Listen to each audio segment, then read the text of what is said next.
baby. Ladies and gentlemen, Maxwell Landry and the Ceramics. Oh baby, first you make your dough and you roll out the crust. While we're working on the ladders, I'm my butter, yeah. Number two, you mix the berries and the sugar into. But don't you worry, baby, I got sugar for you. You just believe me, it'll turn out fine when we're making blackberry pie.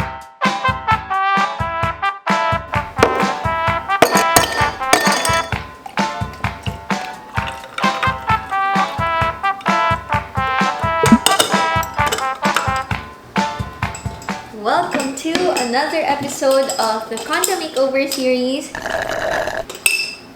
I'm eating brunch right now. Pinainit ko lang yung chicken. But anyway, I know ang tagal kong hindi yummy. Ang tagal kong hindi nag-upload because of the lockdown. Wala akong masyadong progress na nagawa kasi if you live at a condo, hindi basta-basta pwedeng magpasok or deliver ng mga furniture, ganun. But finally, the shelves are installed already. And then my couch will already and magdi-DIY din kami ng Sean, ng flooring ko. Kasi na-realize ko, yung tile flooring, hindi siya super bagay sa mga furnitures ko. Kaya I want to change it up a bit. So let me just finish my waffle and my matcha. And then let's begin.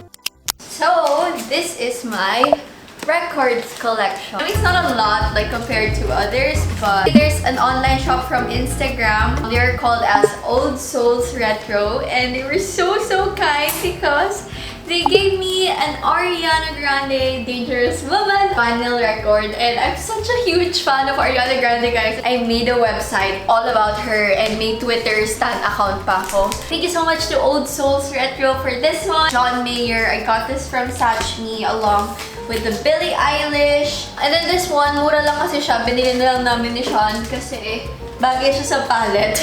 So, minsan titignan ko rin yung cover. I also have Michael Jackson. These are the artists that I really listen to. This one, it's a random record lang din kasi mura ko lang siya nakuha. 100 pesos ata. Mura na yun, guys, for a record. Usually kasi mga records, they range around 2,500 or 3K. Yung mga kilala talaga.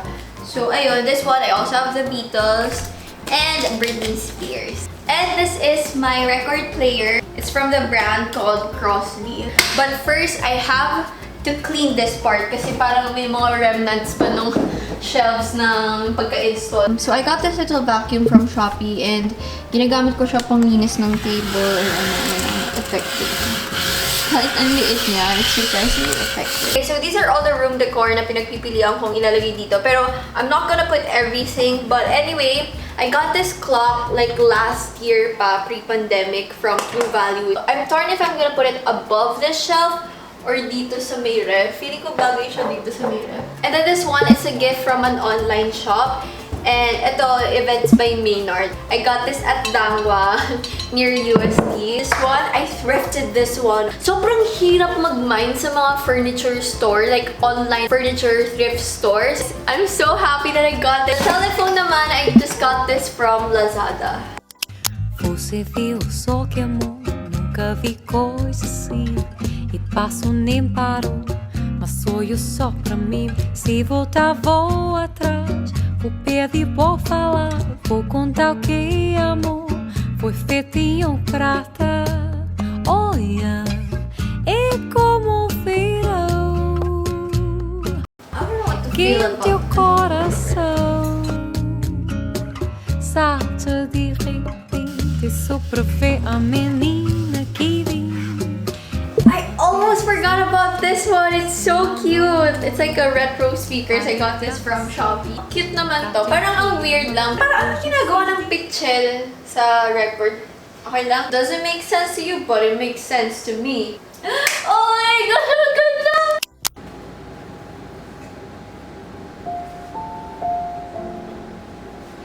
Ang ganda, naiiyak ako. Oh my gosh! I didn't expect it to be this pretty. You guys, I am freaking shedding tears right now. And meron kasi ako ngayon, guys. Don't judge me. May period ako. It's not me, it's the hormones. You know, this lockdown gets into your head sometimes, no? Oh, I know now why am I emotional right now. Kasi nakakita ko ng TikTok and it goes like, imagine your 10-year-old self rummaging through your room right now. What will she say? Like, I can't imagine like my 10-year-old self going right through that door. For sure she's gonna be like, oh my gosh, you're so cool. I just reblogged this on Tumblr and now I'm seeing it in front of my eyes right now. Good job, self. I'm just so happy right now. Yeah.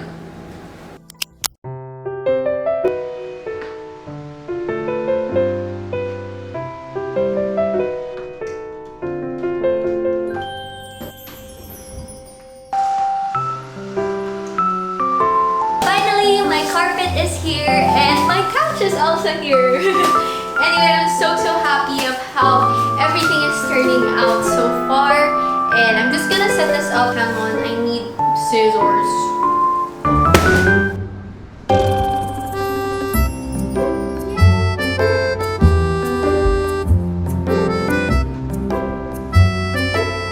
The other night, I broke this lamp. As in, I was so freaking heartbroken. Nag-breakdown ako.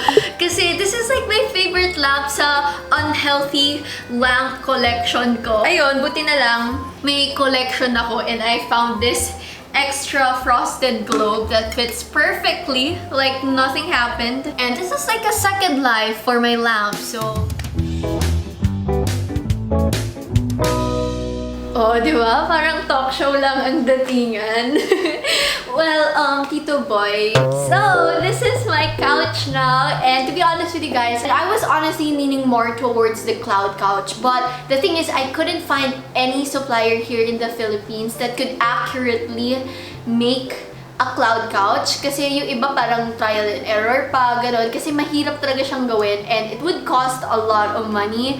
So, I just went for this one. It's pretty cute and comfy naman because of the pillow. Parang siyang loaves of bread. And I really like this couch because it's not too loud and not too simple at the same time. Because nadaan siya dun sa design niya na iba-iba yung dimensions or yung cut ng upuan mismo. And then for the rug naman, I believe that this type of rugs got viral on TikTok. Pero yung mga small ones lang na parang pang doorstep. So, I reached out to this local online shop if they can customize a rug like this, and you guys, I'm so happy because this online shop is a one-man team. I mean, a one-woman team rather, which is so amazing. She's just so talented. I wish I could do DIYs like this, but it's gonna take so much time. So it's super worth it. I really wish that someday she will release something bigger. For sure, bibili ako. And if you guys noticed, iba na yung flooring natin. So here is how we transformed my flooring from tile to vinyl flooring. Let's go.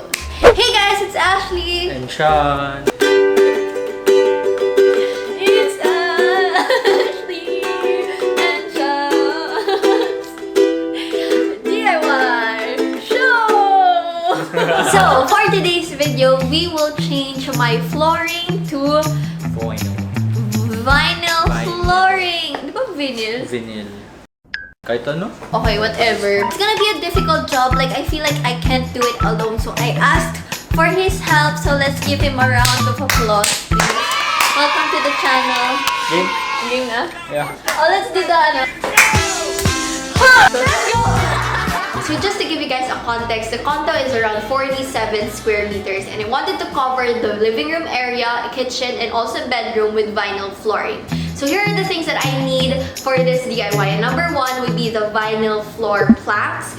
I got this from Shopee. Isang set ko na siyang binili. Around 36 pieces per box. And each box is around 1,470 pesos. If you're gonna do this DIY as well, I highly recommend for you guys to buy yung mga tigi-isang piraso lang para makita nyo in person yung color. Well, for me, I gravitated towards the cream-colored one. And I ended up buying more. And then number two is the vinyl floor cutter. This tool is actually optional, but if you want the job to be done immediately or parang mas convenient nyo matatapos, I highly recommend for you guys to get this. It was around 1,500 pesos and I got it sa FB Marketplace. And then number three would be a patient man like Sean. Kasi guys, pinakompute ko to sa hardware store. Like around 34,000 yung in-estimate nilang price na magagastos ko for the planks, and iba pa yung installation fee na 7,000 pesos.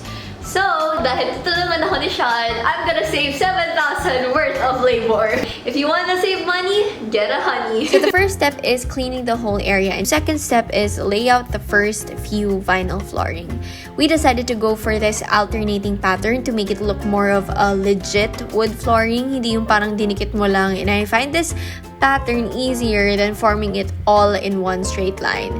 And then third step is sticking the vinyl flooring. By the way, if you guys are wondering, this type of flooring is very much easy to get rid of and it will leave no marks if you're renting your apartment or condo.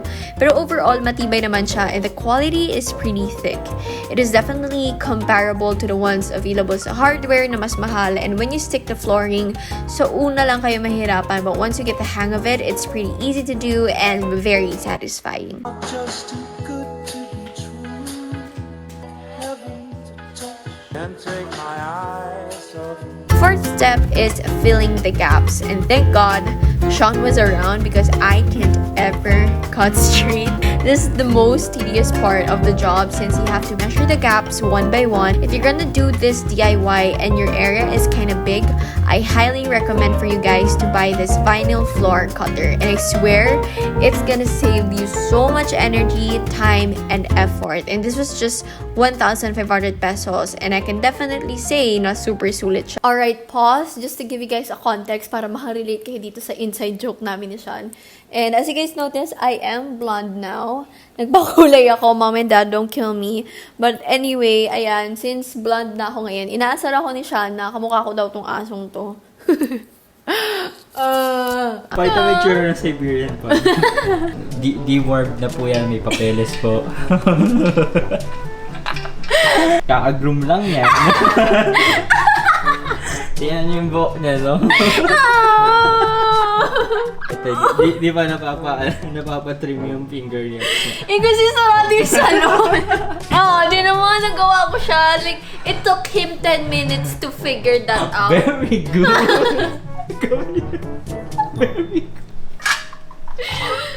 Tapos ka na.